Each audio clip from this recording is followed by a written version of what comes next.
And good afternoon, Internet people from sunny, no, it's not sunny, not in downtown Binghamton. And I don't live in downtown Binghamton anyway. I live in Chenango Bridge, but it's not sunny. I mean, cloudy with a chance of rain. How about rainy with a chance of nothing? So the dog is pouting. You know, the dog is pouting today. But let's go away from the weather in Binghamton, which isn't like Colorado. And my guest today is from Colorado. I'm so jealous. Welcome, Alexandra, to Smart Conversations. Thank you so much, Yvonne. I'm glad to be here. Excellent. Well, everyone, you know, this is Yvonne DiVita, and this is Smart Conversations, and we're going to have a talk today about, well, what are we going to talk? We're going to talk about books. Gee, I never talk about books, everybody. But, you know, today we're going to talk about leaning into your yuck. Okay, yep, you heard that, leaning into your yuck. Have you considered doing that? Sometimes Alexandra says you need to do that. Now, Alexandra, let me tell them a little bit about you before we get started. Alexandra is an award-winning indie book editor and writing coach in Denver, Colorado. That's right, she's in Denver. I'm not in Denver. I was in Denver. She has worked with over 100 writers, many of whom have become award winners and bestsellers. Genres include memoir, fiction, adult and young adult, nonfiction topics such as business and leadership, health and nutrition, spirituality, and personal development. She received a master's in linguistics from the Trinity College Dublin and is past president of the Colorado Independent Publishers Association.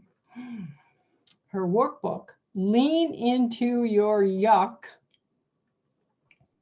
7 Steps to Mastering Nonfiction Book Structure, is now available on Amazon and bookshop.org. And let's talk about that. First of all, the title. Tell us how you came up with the title. It's a thing. So I work with a lot of folks who feel all kinds of emotions about their books. Yeah. And most of them recognize that writers in general feel a lot of emotions about their books, but sometimes they're surprised to realize they're not the only ones who've been distraught. And at some point during every part of the writing process, you'll feel that your work is yuck in some way. And it's messy, it's disorganized, it's not as good. You're comparing yourself, your unfinished work in progress, to somebody else's finished masterpiece and seeing all the flaws. Mm-hmm. And then the process itself can feel really yucky.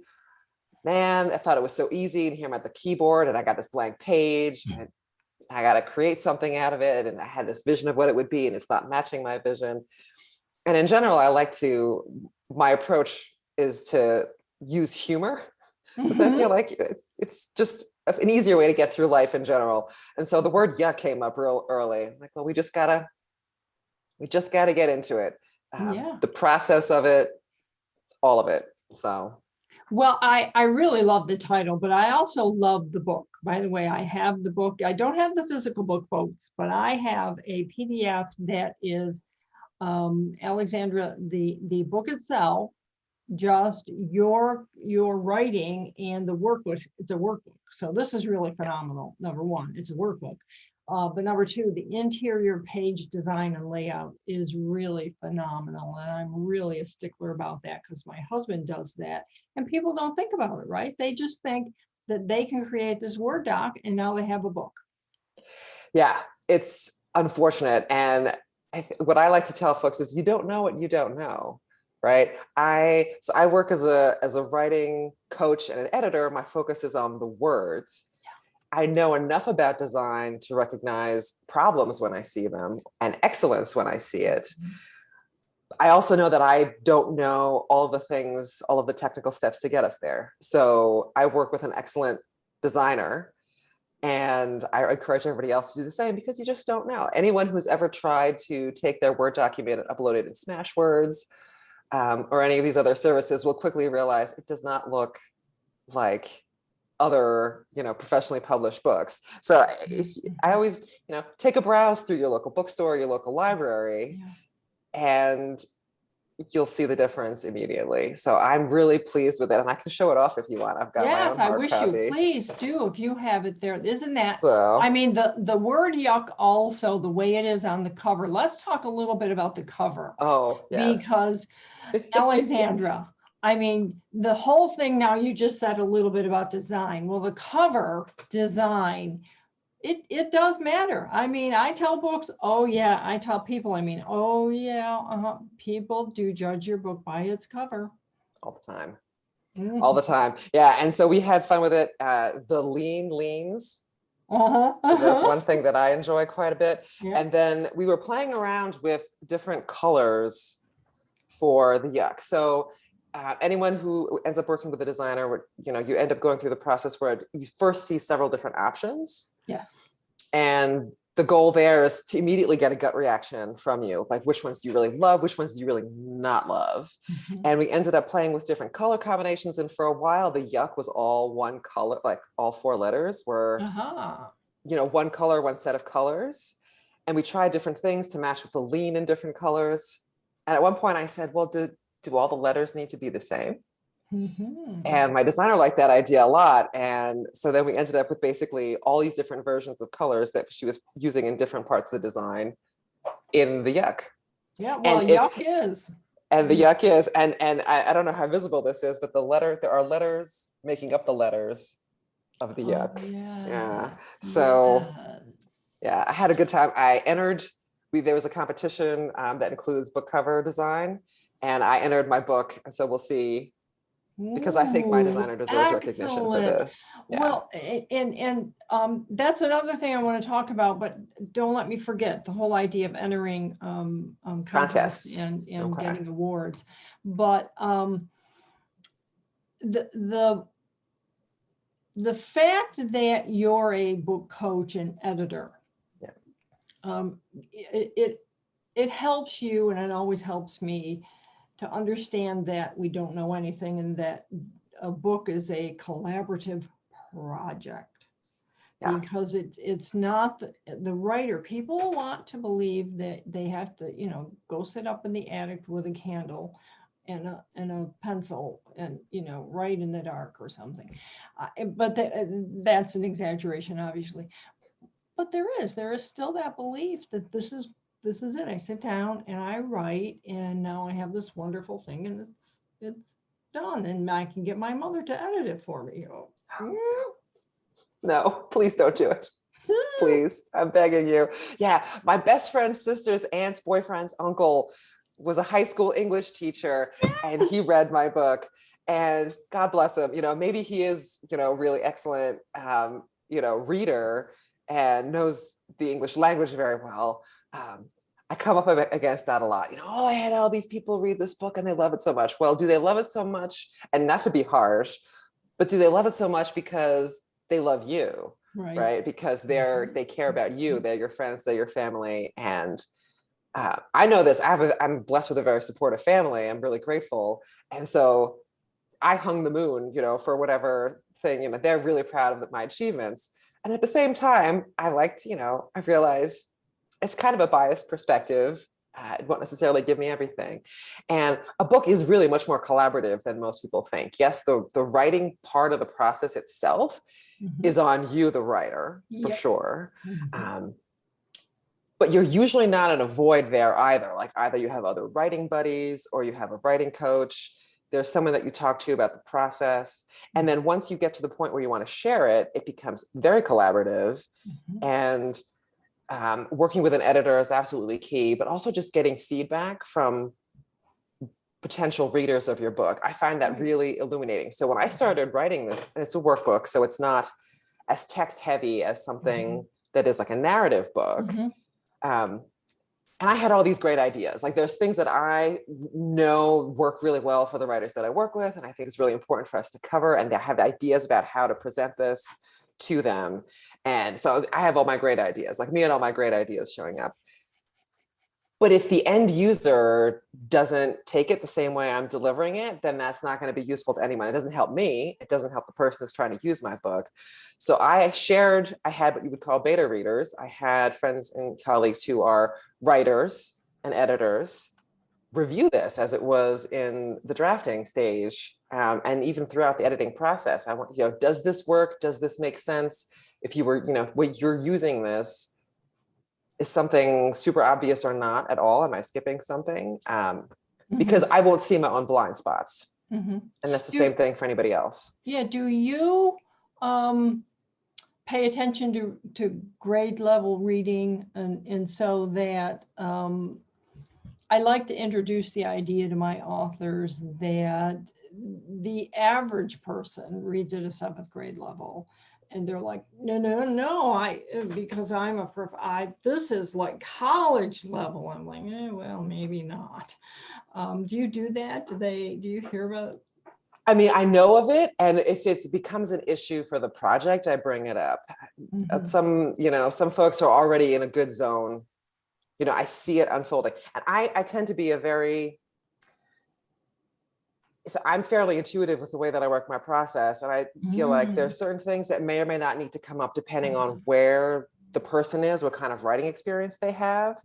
And so if I see that it's already fitting, and one of the things that we always talk about, and that I also talk about in the workbook, is audience. Like knowing who your book is for is such a hugely important part of the whole writing process. So, if they already, they have a sense of who that is, and I see that it matches, the writing matches who they're trying to reach, then we don't necessarily need to get into that explicitly, unless some people like to nerd out about it. So I have some writers who don't really care to know all the down and dirty details as long as it works, and others who would appreciate knowing those details. So it depends. But if folks are off the reservation a bit, then we have to have a conversation, because it's, well, you claim that this book is for ABC audience, but actually, like, the way that you're writing it does not match up. So let's talk about that. And Word does have a tool for that. You can, it'll check your document and tell you what reading level what reading level you're at. And I think that also, that's a similar reading level that newspapers and news outlets will use. They will sort of strive for a 6th to 8th grade reading level, for that very same reason, because that's most of the folks who are their audience. That's where they are. You want to meet them where they are.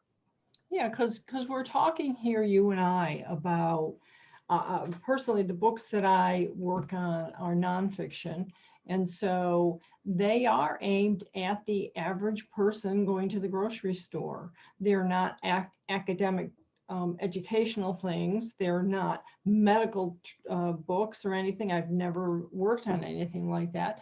So it's important, I think, for, as you say in the book, and you're really good about it, who is the audience and how do you serve the audience? Because I tell people all the time, this book isn't for you.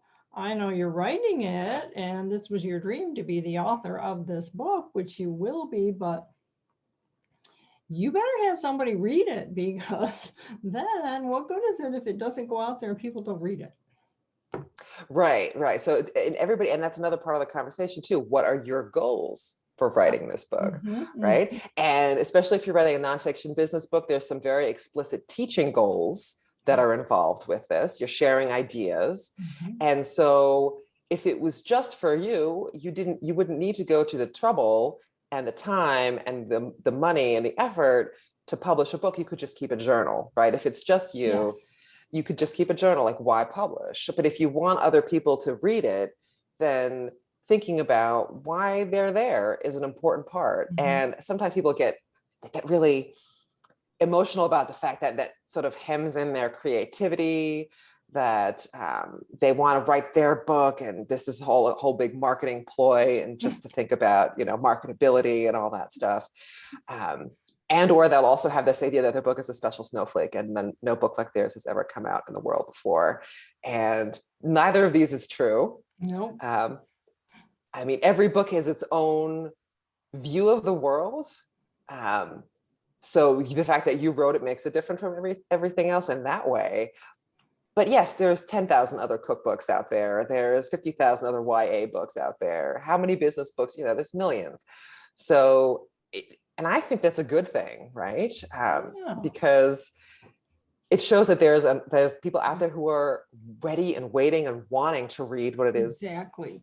that you're delivering. So getting over that emotional hump, it can be hard for some people. They feel a little stifling or. Yeah, well, when we meet an author who is really adamant, well, no, this is new. No one has ever written a book like this before. We tend to roll our eyes a little and we say, well, then who's going to read it? Because if there's no market for the book, then why should you write the book? There won't be any readers for the book. And you and I had talked a couple minutes before we started this, that the average person who has a fondness for a certain type of book, whether it's a memoir, whether it's science fiction, whether it's self-help or spirituality, they don't just buy one book. No. Right? I mean, your book, which is really, really great, Lean Into Your Yuck, folks. We'll show it again before we stop. But it's a really great book about the process of writing, and I think it's well done. But it's just one book. If I'm looking to write a book and want to learn a little bit more about that, I might buy 3 different books on the same topic. Yeah, it's true. And everything has its own little spin. I mean, how many writing books? That's a great example. How many writing books are out there? Mm-hmm. So many. Yeah. And how many established authors have written their own craft book? So many. And at that point, if you're already an established author and a recognized name, then people might want your book specifically because you're the one who wrote it. Mm-hmm. But then they may also want these classics like Bird by Bird by Anne Lamott, which is one of my absolute favorites. I have it right over here. Yes. On Writing by Stephen King. I was like literally the next one that I was going to say. Do you have Anne Handley's book? She's a social media. I don't believe so, no. Yeah, her book is really great, and it talks about how blogging is actually writing. And it's a great 21st century book on writing. So, but yes, and that's the whole thing. But let's talk a little bit more about you and what you do and how you do it. Why and how did you decide to become what you are?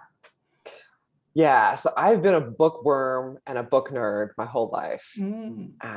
So I got started reading, and that was it. Once I got started, it took off. It was a big hit. It was one of my most favorite things to do. So I joke around. Like, I love being outside and playing outside and being active outside. And also I love to read. And that's usually considered an indoor activity. But there you have it. That's the dichotomy. And when I finished grad school, I first I was in school for linguistics, and I decided to take a pause. I was originally considering whether I wanted to apply to go to a doctoral program. And I fell into a different kind of editing. I fell into medical editing. Ooh. And I did that for a while. And there's a lot of really fascinating aspects about that. Like that. But I realized after a while, like I wanted to tell, I guess what you would call like more traditionally literary stories. Mm-hmm. And I was like, I read a lot of novels, and I also love really well done nonfiction. So personally, as a reader, so I'm not here to knock it. I just realized that there's different ways of writing, as you know, and writing for different audiences. And if you're writing for a medical technical audience, you're dealing with the subject matter in a certain way. And if you're writing for the average person who is worried about whether or not they have a certain illness, then that's a different situation entirely. Yeah. And the more human side of it really appealed to me. So when I decided to work on my own, I quickly found my way back to books. I did a lot of different kinds of writing before then, and it was much more of a smorgasbord approach. Mm-hmm. But I really love the process of having a complete arc. So a story that has a beginning, a middle, and an end, it develops over that distance and over that time period, I get to spend time with the people Mhm. and their lives, whether they're real, you know, if it's a memoir or nonfiction book, Mhm. or whether they're fictional characters, and helping. And I also love, I nerd out about the way, you know, being there from the beginning when the story is potentially just an idea. So I have people coming to me, sometimes they have some kind of a manuscript Mhm. and they say, oh my gosh, I need help to make this better. Help me. I don't know what I'm doing next. And then some people aren't even there yet. They have an idea and they say, I don't even know how do I turn this into a Yeah. book? Yeah. So being there from the beginning and seeing it when it's an idea, and then coming through the process and at the end of it, having this amazing story completed, Yeah. and having seen that progression, I love it. So I quickly realized that was where I was going to stick around, was with the books, because I could be there from the beginning, the birth of this idea. And at the end of it, there's this amazing thing that we can all celebrate, right? It's a very tangible accomplishment. Exactly. And writers, like, and I had my own experience with this when I, you know, finished my workbook, which is, it's an actual tangible thing Yes. that I have done. And it is very satisfying. And it's also very satisfying to be basically the, you know, what do I call this? And sometimes people use book midwives, but I'm usually like, well, no, I'm kind of your book's fairy godmother. That's how There I you feel go. about the whole process. There you So go. that is really satisfying to me. And seeing the reflected joy from someone who they now realize, you know, like, I've done all my hard work has now paid off, and I have this thing that I can celebrate. And That's it becomes, what happens is it becomes so much more than that. And people, if they do what we've been talking about and collaborate and have these beta readers and they have these editors and everything, then when the book is launched and they have this wonderful product, it becomes, whether they're in business or if it's a fiction book they want to be the author of so that they can go out and do readings and whatnot, it's still a product, and it becomes something that other people are in awe of. yes. Because in the real world, everybody wants to write a book and hardly anybody will. So if you write a book, you become this bigger than life, accomplished success to the rest of the world, right? Yeah. I mean, just if for anybody watching or listening to this, think about how many people you know who have said, oh, I've always wanted to write a book. Oh, I've had this story idea. Oh, you know, my family tells me I should write this book. I virtually everyone. And of those people, how many will actually begin the process, right? Sit down to do it. A very small fraction. And of the people who start, how many people finish the draft? An even smaller fraction. And of those people who actually end up publishing their book, it's a very small thing. And so it is a huge accomplishment many people aspire to and most don't achieve. Yes. No matter where in the process they end up, you know, not doing this thing. And so it is a great achievement. If you've made it all the way through, it's an amazing thing, and you should be really proud of yourself. Yes, for sure. Now let's talk a little bit about the idea of awards and how I tell my authors that you don't have to have Amazon bestseller on your book. It's possible. I introduce them to marketing people who can help make that happen if that's important to them. But winning an award is just as good and sometimes even better. Award-winning author, an award on the cover of your book, right? Do you feel the same way? Yes. And I've seen it in action. So my book is new. It's just out this year. I've only begun. I've entered it into this first set of contests, but I've worked with folks who have submitted their books. Quite a few of my authors have gone on. Their books have gone on to win awards, and everyone sees the difference. So I work with a range of people. Some of them are professional speakers, and they see their speaker business get a nice bump once their book gets recognized with this award. I have folks who are writing memoirs or, say YA, fiction books, and all of them see a bump when their book gets an award.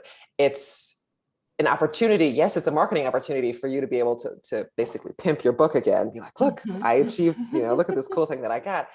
The people respond to that. And I will say there are a lot of awards out there. So you could spend a lot of time and money submitting everywhere. It's worth your while to take a look around and just, and be slightly choosy, right? Because some awards mean more than others. And also it depends on if you're doing independently publishing versus traditional publishing. There's certain awards in the traditional world that just aren't open to indie published books. But there are some really highly respected book awards for indies, such as the Ben Franklins and the Ippies. And so, it's worthwhile if if your book is in really good shape to consider some of these awards. And it's worthwhile thinking about that maybe even before your book is published. So I work with folks, and you do as well, right? When they're in the part of the process which involves the creating, the writing, and the revising. Well, once that's complete, then there's a whole bunch of other production steps that still take place. So during that time window is an excellent moment for you as the writer to start looking around at other things. Like at that point, you're done writing the book and editing it. And that's one of my soapboxes. Once we are done with the proofread, you are done. When we send it to the layout designer, we are done. You don't get to make any changes at that point. And so some people need to keep their hands busy, but it's also just a really good opportunity. Like, it's other things that will support your book. Take a look around and see like what awards are out there for your genre. Different genres will have all kinds of different awards going on, and some of them might be a perfect fit for you. And I've always seen good things come out of it. The reading public is impressed by awards. That's just a fact of life, and they should be. They absolutely should be. And so, to your point, I know that I have a list of places where the author can possibly submit for an award, and we're talking indie books here because we both work with authors that are independently published, and there's nothing wrong with that today. Back when I was a kid, yes, they called it vanity publishing, and it was called vanity publishing because anybody could do it, and a lot of stuff was published that wasn't any good by just taking your manuscript to a printer and having it printed and bound. But today, that is not the case. Today, indie publishers and indie author coaches like us, we absolutely want that book. I know you will agree with me because it needs to be put, if it's put on a shelf next to any traditionally published book, it stands up. It stands up right just as well. Cover design, spine, back cover, interior page layout, font choice. I mean, I don't know about you, but one of the things that my husband does is go over font choice with authors. Running headers. Does it need running headers? And the page numbers, are they on this side? Are they on that side? Are they on the top? It's such an important thing, the whole process and package of putting together that book that's going to look and support and represent the author, right? So when you're working with, let's say, a new author who has a little bit written, but needs some guidance on getting further along, do you help them with that as a writing kind of coach? Yes, I do actually. And that's what I usually have them do at that point is we work together what I call the book structure intensive. It's one of my favorite ways to work with authors. And I have yet to have someone not be thrilled. So I've got people coming in who feel very stuck. Like, I have this book, I've gotten to a certain point, I don't even know, throwing up their hands in despair. And they walk out of that, or at this stage, because we're doing it all over Zoom, they Zoom out of that session. Yes. All smiles, right? And so that is my number one way of doing that, is usually through the book structure intensive, which is a 2-hour one-on-one conversation that we have. Because it's easier to drill down in a conversation than say trading emails and trading my comments on your manuscript. Right. If you're at the stage, which seems like you were describing, right? If they're stuck, you don't really know what it is you're doing next. Right. My just saying a few things in the margin often feels like of limited help to those people. And so, yes. And so I'd work with them that way. And then if we've managed to get a little bit unstuck right there, then as we go forward, then there's ongoing coaching that I also will offer them. Some people are at that point feel really good about going off on their own. They feel a lot of clarity. I've had folks who come out of the intensive say, oh, I know exactly what I'm doing, and they disappear. And they come back to me when I have the full manuscript. Wow. And then I have some people who will say, oh, I would just like some support through the process.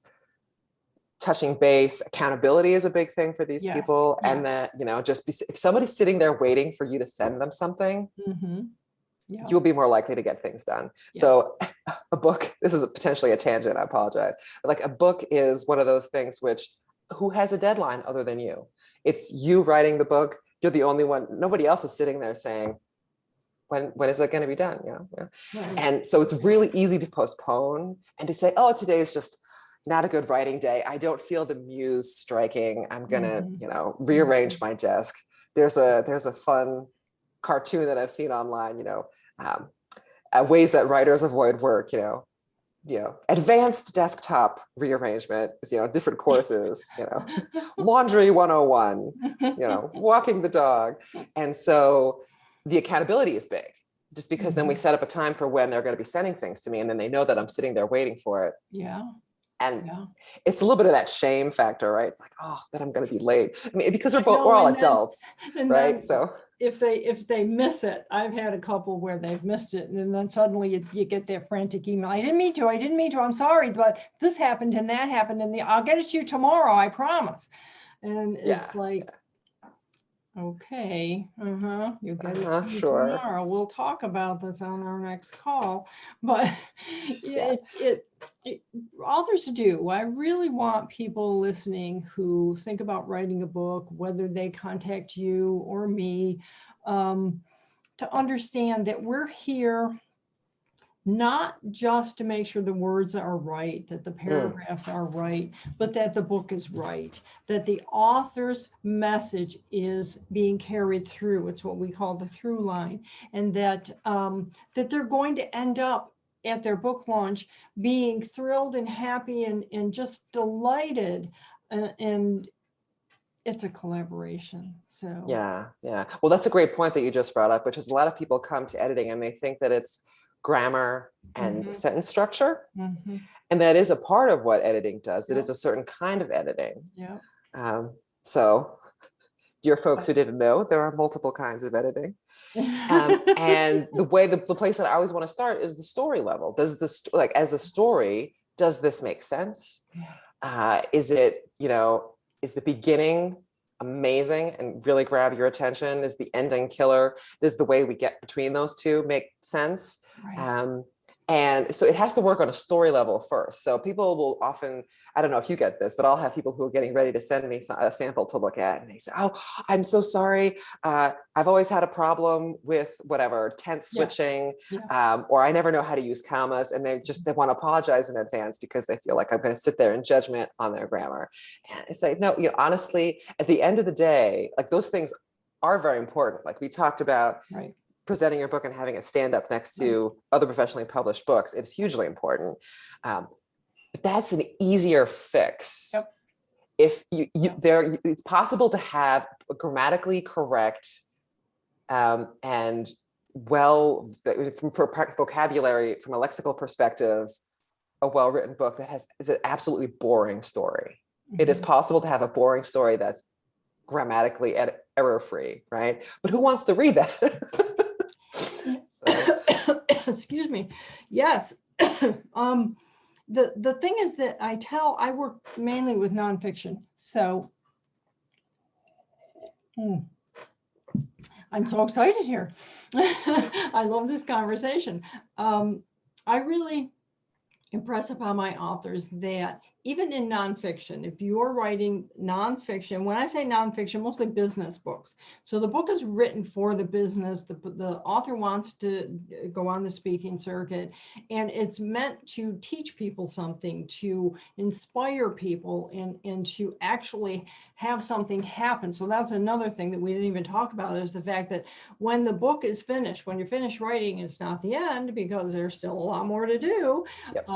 But I try to impress upon my authors that they have to understand, and we work on character development, dialogue, story, narration, paragraph structure, that whole thing. It's not that different than writing fiction, because even though the story is true, how many of us, when we're writing, I mean, I guess if you're writing about something that happened last week, maybe you remember it properly. But if you're writing about something that happened 20 years ago, guess what? There's no way that you're remembering it exactly, and you don't have to. So we work on all of those things. And that's all part of what a book coach, a writing coach, and a developmental editor does. And in the end, I know that you, just like myself, want to make sure that the author gets and has and achieves that end result that will support them, that they can be proud of. Yeah. And that's the thing I say. You'll be proud of this, as opposed to maybe going off on your own and not working collaboratively with a book coach. It's just another way for the story to be told. Yeah. Yeah. I think the storytelling aspect of it is hugely important, no matter what genre you're writing. Mm-hmm. And some people struggle with that a little bit at first. But if you think about what captures your attention when someone else is trying to tell you something, right? Or just to think about, if you were going to share a story, over dinner with your best friend or significant other, what do you start with, right? If you had a story about getting a parking ticket that day, you're likely to go into a rant about, I could see from a distance how the meter maid was approaching and I was running to catch up, and that, so all those details are really important, whether the story is true or whether you have fictional characters embodying it. There's something else that you said in there that I wanted to echo as well. Working with some people ask, like, is it worthwhile working with a writing coach? When do I need to work with a writing coach? All that kind of thing. So first of all, I would say, especially for first-time authors or people who feel like they're less experienced writers, the earlier you can pull in somebody to help you, the better it's going to be. Because the more we can address this big picture stuff up front, the less work you're going to have to do later on, and your editor is going to have to do later on. It makes everything so much more smooth. And it doesn't hurt to just have a conversation with someone at the beginning to see. It's not a commitment right away, just to have a conversation and see what people have to offer you. And one of the other things that I often say is that, yes, you absolutely want someone with technical expertise and experience, especially in your genre, is important. Right? So asking what genres these people work in. If you are writing a military science fiction book, then maybe the editor who works with middle grade, children's fiction primarily isn't the best fit for you. And vice versa, right? If you're writing a kid's book, then speaking to someone who only works with academic texts about archaeology maybe isn't the best fit for you either. So those things are important. And also there's that strange, and you probably have seen this with your clients, there's like a strange, inexplicable personal connection that also needs to exist. Right. So there are a lot of editors and writing coaches out there, and there are plenty of people who are really good at what they do and excellent, but they may not be the best fit for you on a personal level. Right. And the nice thing that's great. For me is when I meet someone like you, because someone may come to me and want to do a book that maybe I'm not able to work on at the moment. maybe there's a reason that, well, I can't really take on that project, but I know people that might be able to. And then I can say, talk to Alexandra. You know, at the least, she or he gets another person to kind of bounce the idea off of, because it's not, I'm not out to be the only book coach on the planet. Thank you very much, because I'm semi-retired, so I only work with a small group of authors.